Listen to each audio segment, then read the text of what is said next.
FTP நேயர்களுக்கு வணக்கம். இன்று நம்மோடு இணைந்திருப்பவர் கல் நல்லசாமி அவர்கள். வணக்கம். வணக்கம். எப்படி இருக்கீங்க? நலமாக இருக்கின்றேன். தமிழ் சினிமா எப்படியோ அந்த மாதிரி அரசியல், தமிழ்நாடு அரசியல்ல குறிப்பா நடிகைகளுடைய ஆதிக்கம் ரொம்ப காலமாவே இருந்துட்டு நம்ம முன்ன இருந்து பார்த்துட்டு வரோம். இப்படி நடிகைகளுடைய ஆதிக்கத்தை பத்தி நீங்க என்ன நினைக்கிறீங்க? இப்போ நாங்க கள்ள இயக்கம் 20 ஆண்டுகள் நடத்திட்டு இருக்கிறோம். எங்க கள்ள இயக்கத்துக்கு தலைவியா ஒரு திரைப்பட நடிகைய இன்னைக்கு இருக்கக்கூடிய நயன்தாரா மாதிரியோ இல்ல திரிஷா மாதிரியோ இருக்கிறவங்கள தலைவி ஆக்கியிருந்தா நாங்க எப்பவோ ஜெயிச்சிருப்போம். எங்க பின்னாடி எத்தனை கோட்டை வரும். ஆக அந்த அளவுக்கு சினிமா ஆதிக்கம் தமிழ்நாட்டில் இருக்கு, ஆளுமையோடு இருக்குது. இன்னைக்கு நடிகர் விஜய் அவர்கள் ஒரு கட்சி ஆரம்பிச்சு ஓராண்டு தான் ஆகுது. அவர் என்ன சொல்றாரு, வரக்கூடிய 2026 தேர்தலில் தமிழக வெற்றி கழகத்துக்கும் திராவிட முன்னேற்ற கழகத்துக்கு தான் போட்டிங்கிறாரு. கட்சி ஆரம்பிச்சு ஓராண்டு தான் ஆகுது. அவர் சொல்றாரு, ஆளுகின்ற கட்சிக்கு எங்களுக்கு தான் போட்டி, மற்ற கட்சிகளுக்கு எங்களுக்கு போட்டி கிடையாது அப்படின்னு சொல்லக்கூடிய அளவுக்கு சொல்றாருன்னா அந்த அளவுக்கு சினிமா மோகம் எப்படி இருக்கு. இப்ப அவரு எப்படி அவரை ஏத்துக்கிறாங்கன்னா, திரைப்படத்துல தன்னுடைய இடது கால தூக்குனா 200 பேர் சீமன்ன பேர் மாதிரி உருள்றாங்க, வலது கால தூக்குனா வந்த கூட்டமெல்லாம் சரியுது. இன்னைக்கு இப்படிப்பட்ட ஆளுமையுள்ள விஜய் போன்றவர்களை, ரஜினி போன்றவர்களை, விஷால் போன்றவர்களை, சூர்யா போன்றவர்களை இப்ப அந்த இந்திய பாகிஸ்தான் எல்லையில கொண்டு போய் நிறுத்தி இருந்தா, இவங்களுடைய நடமாட்டம் எல்லாம் அங்க இருந்திருந்தா தீவிரவாதிகள் எல்லையை தாண்டி உள்ள வந்திருப்பாங்களா? இல்ல வாள் ஆட்டியிருப்பாங்களா? இந்த 26 பேர் தான் இறந்திருப்பாங்களா? இவங்களையெல்லாம் கொண்டுட்டு போய் அங்க விட வேண்டியதானே. இவர்கள் இருக்க வேண்டிய இடம் இந்திய சீன எல்லை, இந்திய பாகிஸ்தான் எல்லை. ஆனா இருக்கிறது தமிழ்நாடு அரசியல். இது எந்த விதத்துல நியாயம்ங்கிற? இவ்வளவு ஆளுமை உள்ளவர்கள் இருக்க வேண்டிய இடம் இந்திய சீன எல்லை, இந்திய பாகிஸ்தான் எல்லை. இங்கே வாழாட்டுறாங்க இந்திய அரசியல், தமிழ்நாடு அரசியல்ல. அங்க போய் வாழாட்ட சொல்லுங்க, இல்ல வாழை சுட்டிக்கிட்டு தீவிரவாதிகள்லாம் ஓடிடுவாங்க. ஆளுமை அங்க காட்ட சொல்லுங்க. அந்த நிழலை நிஜமான நம்பித்தானே நாங்க குத்துறோம், சாதக்கு சாதக்கு சாதக்கு சாதக்குன்னு. எப்படி இருக்கும்? சரி, ஒரு நடிகர் நல்ல மருத்துவரா நடிக்கிறாரு, அவர் கையை தொட்டா போகுது, அவருடைய கைராசி நோய் அப்படியே குணமாகுது. ஒரு புற்றுநோயாளி வராரு, அப்படியே கையை பிடிச்சி பார்க்குறாரு, உடனே நோய் நல்லாயிருது. அப்படிப்பட்ட ஆற்றல் கொண்டவரா அந்த திரைப்படத்துல சித்தரிச்சு காட்டுறாங்க. அந்த திரைப்படத்தை பார்த்துட்டு அடுத்த நாள் அவர் வீட்டுக்கு முன்னாடி வைத்தியத்துக்கு வரிசையா நின்று எப்படி இருக்கும்? அப்படி இருக்குது நம்ம தமிழ்நாடு அரசியலினுடைய லட்சணம். ஐயா, தமிழ்நாடு அரசியல்ல தலைவர்கள் எப்படி இருப்பாங்களோ, தலைவர்களோடு வந்த நடிகைகள் அவங்களோட இணக்கமா இருப்பாங்க. இதை நீங்க தொடர்ந்து பார்த்திருக்கலாம். இத பத்தி நீங்க எப்படி நினைக்கிறீங்க? நடிகைகள் இணக்கமா இருப்பாங்களா? யாரோட? நடிகர் அரசியலுக்கு வந்துருவாரு, அந்த நடிகரோட நடிகைகள் இணக்கமா ஆகிடுறாங்கல்ல. அது இருக்கலாம், அது அவங்களுடைய தனிப்பட்ட வாழ்க்கை. நான் அதுக்கு உள்ள போக விரும்பல. அது இருக்கும். அது வள்ளுவரே பதிவு பண்றாரு, காமம் என ஒன்றோ கண்ணின்று எண்ணஞ்ச யாமத்தும் ஆளும் தொழில். உலகத்திலேயே காமத்துக்கு தான் கண்ணு கிடையாது, ஆளனோட யாமத்திலே உயிர் எடுக்குதுங்கிறாரு. அப்படிப்பட்ட காமம் ஆளுமையோடு இருக்கும். மறைப்பேன்மன் காமத்தை யானோ குறிப்பின்றி தும்மல் போல் தோன்றிவிடும். நானும் காமத்தை மறைக்கலாம், அடக்கலாம், ஒடுக்கலாம்னு எவ்வளவோ முயற்சி பண்றேன். எப்படி தும்மல் என்ன அறியாம வந்துடுதோ அந்த மாதிரி காம உணர்வு அறியாம வந்துடுது. அந்த உடனுடைய வெளிப்பாடு அவங்க ஆட்டம் போடுறாங்க. காம கடும்புணல் நீந்தி கரைகானேன் யாமத்தும் யானே உளன். காமம்ங்கிறது கரையில்லாத கடல் போன்றது. ஐயோ, பகல் பார்த்தால் நீச்சல் அடிச்சுட்டு இருக்கிற, இரவுல பார்த்தால் நீச்சல் அடிச்சுட்டு இருக்கிற, எங்கே கரை எங்கே கரை எங்கே கரைன்னு வள்ளுவர் பதிவு பண்றாரு. அதாவது கரையில்லாத, கரை காண முடியாத கடல் போன்றது காமம். அது ஆளுமையோடு இருக்குது, அவங்க செய்யறாங்க, அது தனிப்பட்ட வாழ்க்கை. தப்பான தொடர்பு சிலர் வச்சுக்கிறாங்க. தப்பான தொடர்பு அவங்க வச்சுக்கிறாங்க. நம்ம தலைவர்கள்லாம் அப்படித்தானே வச்சுக்கிட்டு இருக்காங்க. யாரை குறிப்பிட்டு? பல தலைவர்கள். அது தெரிஞ்சுதான் நம்ம ஓட்டு போடுறோம், தெரியாதே ஓட்டு போடுறோம். அந்த NT திவாரின்னு ஒருத்தர் இருந்தார், அவருக்கு மரபணு சோதனை நடத்தினாங்க. முதல்ல அவர் ஒரு மாநிலத்தினுடைய ஆளுநராக இருந்தாரு, மத்திய அமைச்சராக இருந்தாரு, ஒரு மாநிலத்தினுடைய முதலமைச்சராக இருந்தார். கடைசி காலத்துல ஒருத்தர் வழக்கு பதிவு பண்றாரு, நான் இவருக்கு பிறந்தவன், எங்க அம்மா இன்னாரு, கள்ளத்தொடர்பு இருந்தது அப்படின்னு சொல்லி வழக்கு பதிவு பண்றாரு. மறுத்துறாரு. மரபணு சோதனை காட்டி கொடுத்துருது. ஏற்கனவே லைன் கிளியர். அவருடைய முன்னாள் மனைவி வந்து இறந்துடுறாங்க. அதனால லைன் கிளியரா இருந்தது. மனைவின்னு ஏத்துக்கிறாரு. அவரு ஜென்டில்மேன். ஏன்னா குற்றத்தை ஒத்துக்கிறாரு. அதான் வள்ளுவரும் பதிவு பண்றாரு. சால்பிற்கு கட்டளை யாதனில் தோல்வி துளையல்லார் கண்ணும் கொளல். ஒரு மனிதன் சான்றோனா இல்லையா என்பதற்கு உரைகள் எது என்றால் தோல்வியை தவறை ஒப்புக்கொண்டு தன்னுடைய நிலைப்பாட்டை மாற்றிக்கொள்பவன் சான்றோன். அந்த அடிப்படையில அந்த வயசான அம்மாள, அந்த கள்ளத்தொடர்பு வச்சிருந்தவங்களை மனைவி ஏத்துக்கிறாரு. அவருக்கு பிறந்த குழந்தைய வந்து மகனா ஏத்துக்கிறார். அவர் வந்து சான்றோர் ஆயிட்டார்.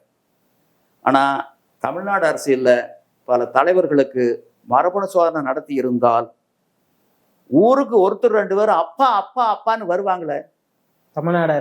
தமிழ்நாடு அரசியல்ல அவர் கூச்சி வச்சிருக்கக்கூடிய சொத்துக்களை எல்லாம் எப்படி பிரிச்சு கொடுக்கறது? வரிசையா நிறுத்தி செங்கல்ல உருவி கொடுக்க வேண்டியது. இது எல்லாத்துக்கும் தெரியும். இருந்தாலும் நம்ம அவங்களுக்கு ஆதரிக்கிறோம். இதுதான் பகுத்தறிவு பாசறை நம்மளை வளர்த்த விதம். லிவிங் டுகெதர் அப்படின்னு ஒரு வாக்கியம் இருக்கு, ஒரு வார்த்தை. அப்படின்னா ஒரு ஆணும் பெண்ணும் ஒரே அறையில இருப்பாங்க, கணவன் மனைவியா இருப்பாங்க. ஆனா அவங்க திருமணம் செஞ்சுக்க மாட்டாங்க. இந்த கலாச்சாரம் வந்து ஏத்துக்க கூடியதுதானா? தப்பு. அதாவது சங்க இலக்கியத்துல தலைவனும் தலைவியும் சந்திச்சுக்கிட்டு இருக்காங்க. அப்ப தோழி ஒரு நாள் போய் பார்க்கறான். உடனே தலைவனை பார்த்து அறிவுரை சொல்றான். அண்ணாந்து ஏந்திய வளரிள வனமுலை தளரினும் பொன்னீர் மேனி மணியின் தாழ்ந்த நன்னெடுங்கூந்தல் நரைப்பினும் நீத்தல் ஓம்புமதி பூக்கள் ஊற. இன்னைக்கு தலைவிக்கு வந்து கொங்கைகள்லாம் அண்ணாந்து ஏந்திக்கிட்டு இருக்குது. அப்படிப்பட்ட கொங்கைகள் தளர்ந்து பை மாதிரி தொங்குனாலும் இன்னைக்கு நீண்ட நெறிய கரிய கூந்தல், அந்த கூந்தல் சிறிதாகி நரைத்து போய் சிறுசா முடிஞ்சிருந்தாலும் நீங்கள் இருவரும் இணைபிரியாமல் இருக்க வேண்டும்ங்கிறான். அதுதான் வாழ்க்கை. லிவ் டுகெதர்ங்கிறதெல்லாம் நம்ம கலாச்சாரத்துக்கு முற்றிலும் முரணானது. நம்முடைய பண்பாட்டை பாழ்படுத்தக்கூடிய ஒன்று, சிதைக்கக்கூடிய ஒன்று. ஆனா அந்த காலத்துல அந்த புறம் அப்படின்னு ஒரு வாழ்க்கைய எல்லாரும் வாழ்ந்துதானே இருக்காங்க. அந்த புறம் இருந்திருக்கலாம் அரசனுக்கு. ஆனா அந்த புறத்தை பத்தி பெருமையா யாரும் பேசல, எந்த இலக்கியம் பேசல. ஒரு புலவன் போறேன், அரசியை பார்க்குறேன். அரசி சொல்றா முன்பு அரசன் என்னை மட்டும் நாடி வந்தார், இப்போது மன்னன் மற்றவர்களையும் நாடுகின்றார் அப்படின்னு சொன்ன போது அந்த புலவன் வந்து புலவனுக்கு பரிசு கேட்கிறாரு. பரிசு கொடுக்கறதுக்கு அரசர் நினைக்கிறாரு, புலவரே உங்களுக்கு என்ன பரிசு வேண்டும் கேளுங்கள் தருகின்றேன். அதுக்கு அந்த புலவன் சொல்ற தன்னுடைய வறுமையெல்லாம் மறந்துட்டு, நான் கேட்கும் பரிசு உண்டு, கேட்பதை கொடுப்பதாக ஒரு உத்தரவாதம் கொடுத்திருக்கின்றீர்கள், அதை நீங்கள் செய்ய வேண்டும். மனைவியை நாடுவதை விடுத்து மற்றவர்களை நாடாமல் இருப்பீராக, அதுதான் யான் வேண்டும் பரிசுன்னு சொல்லியிருக்கிறேன் ஒரு புலவன். அத தமிழ் மரபு, தமிழ் பண்பாடு. அந்த காலத்தெல்லாம் மன்னர்கள் வந்து தனக்கு யாராவது விருப்பமாக இருந்தா தன்னுடைய போர்ப்படை தளபதியின் மனைவியை கூட தன்வசப்படுத்திக்கணும்னு நினைப்பாங்களாம். அது வந்து இலக்கியங்கள் வந்து எங்கேயுமே லீகலைஸ் பண்ணல. இலக்கியங்கள் எங்கேயுமே அதை வந்து ஏத்துக்கல. சில தவறுகள் நடந்திருக்கலாம். அந்த தவறுகளை தமிழ் இலக்கியங்கள் கண்டித்திருக்கின்றன வன்மையாக. அதை முதல்ல புரிஞ்சுக்கணும். ஆனா நம்மை வழிநடத்தக்கூடிய தலைவர்கள் பலரும் அப்படி இல்லை. நீங்க யோசிச்சு பாருங்க, சிந்திச்சு பாருங்க. போடுறா போலஞ்சொல்லிங்கிறோம், ஆனா உள்ள போய் பாருங்க. அதுதான் வள்ளுவர் சொன்னாரு, அரசியல் தலைவர்கள்ல பெரும்புள்ளிகள் தானே. சினிமா நடிகர்கள்ல நீங்க சொல்ற மாதிரி பெரும்புள்ளிகள் தானே. பெரும்புள்ளினா யாரு? கரும்புள்ளிகள் தான் பெரும்புள்ளி. இதைத்தான் வள்ளுவர் பதிவு பண்றாரு 2000 வருஷத்துக்கு முன்னாடி. புறம் கொன்றீர் கண்டனையரேனும் அகம் கொன்றீர் மூக்கிற்கு அறியார் உடைத்து. எங்க பகுதி கொங்கு நாடு முல்லை நிலம், மேய்ச்சல் நிலம், குரங்காடு இருக்கும். அந்த குரங்காட்டுல வேலி இருக்கும். அந்த வேலியில மழை காலத்துல குண்டுமணி செடி முளைச்சு வளர்ந்துருக்கும். கோடை காலத்துல காய் காய்ச்சி கொத்தா இருக்கும்போது அப்படியே வெடிச்சிருக்கும். அந்த தூரத்துலேருந்து தொலைவிலேருந்து பார்த்தா செவேல்னு இருக்கும். அந்த மாதிரி நம்மை வழிநடத்தக்கூடிய தலைவர்கள், அவங்கள பத்தி பத்திரிகை ஊடகங்கள் வரக்கூடிய செய்தியெல்லாம் பார்க்கின்ற பொழுது செம்மையாக தெரிவார்கள். நல்லவர்களாக, வல்லவர்களாக, ஒழுக்கம் உள்ளவர்களாகத்தான் காட்டப்படுவார்கள். அந்த வேலிக்கிட்ட போய் ஒவ்வொரு குண்டுமணி பறிச்சு பாருங்க. மூக்கு பகுதியில் கருப்பு இல்லாத குண்டுமணி காட்டுங்க, காட்ட முடியுமா? மூக்கு பகுதியில் கருப்பு இல்லாத குண்டுமணி காண முடியுமா? முடியவே முடியாது. ஆகவே பெரும்புள்ளினா கரும்புள்ளி இருந்தே தீரும். கரும்புள்ளி இல்லாமல் எவரும் பெரும்புள்ளி ஆகிவிட முடியாது. புறம்குன்றீர் கண்டனையரேனும் அகம்குன்றீர் மூக்கிற்கரியார் உடைத்து. நிச்சயமா இதோட ஒட்டி நான் இன்னொரு கேள்வி உங்க முன் வைக்கலாம்னு இருக்கேன்.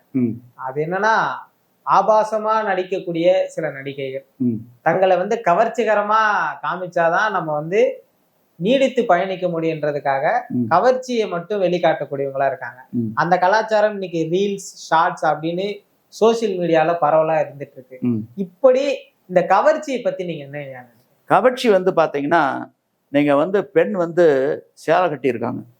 சேலை கட்டும்போது பாத்தீங்கன்னா அது கவர்ச்சியா நாம யாரும் பார்க்கறது கிடையாது திரைப்படங்கள்ல. அதே பெண் வந்து சேலை இப்படி கொஞ்சம் தூக்குனாங்கன்னா இப்படி பாக்குறாங்க திரைப்படத்துல.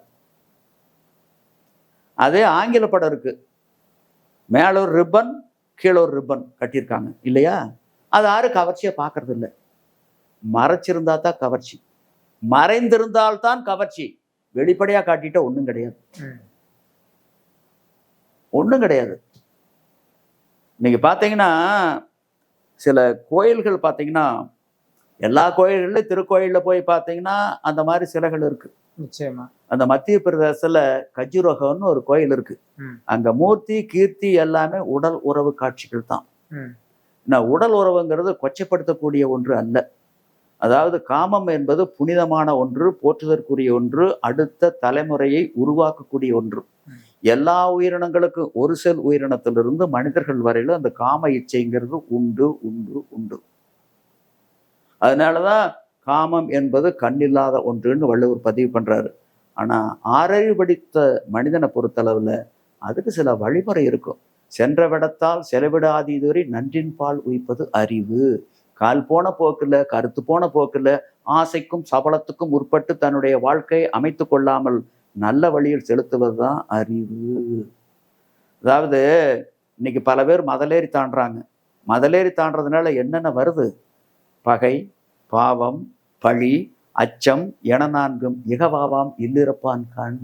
மதலேறி தாண்டதுனால அது 4 வருதுன்னு வள்ளுவர் பதிவு சொல்றாரு. நலக்குரியார் யாரெனின் நாம நீர் வைப்பின் பிறர்க்குரியார் தோல் தோயாதார்.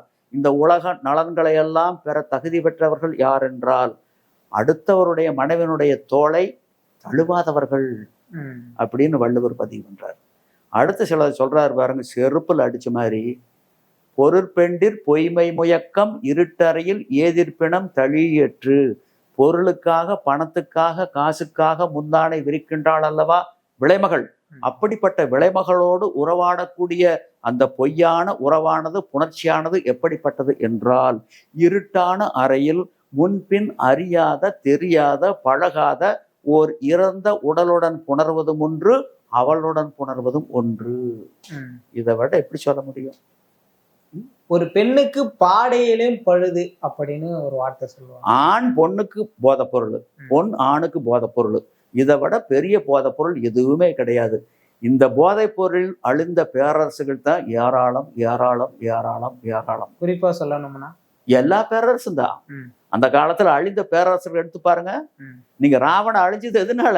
இதனாலதான். இலக்கியங்களும் காட்டுதல்ல. நிச்சயமா. அதனால அறிவு வந்து நல்ல வழியில் செலுத்தணும். நிச்சயமா ஐயா, தற்கால மக்களுக்கு தேவையான பல்வேறு கேள்விகளை உங்களுக்கு முன்வைத்தேன். அது எல்லாத்துக்குமே ரொம்ப தெளிவாக பதில் சொன்னீங்க. நம்ம மேலும் ஒரு காணொலியில் சந்திக்கலாம். நன்றி நன்றி நன்றி நன்றி.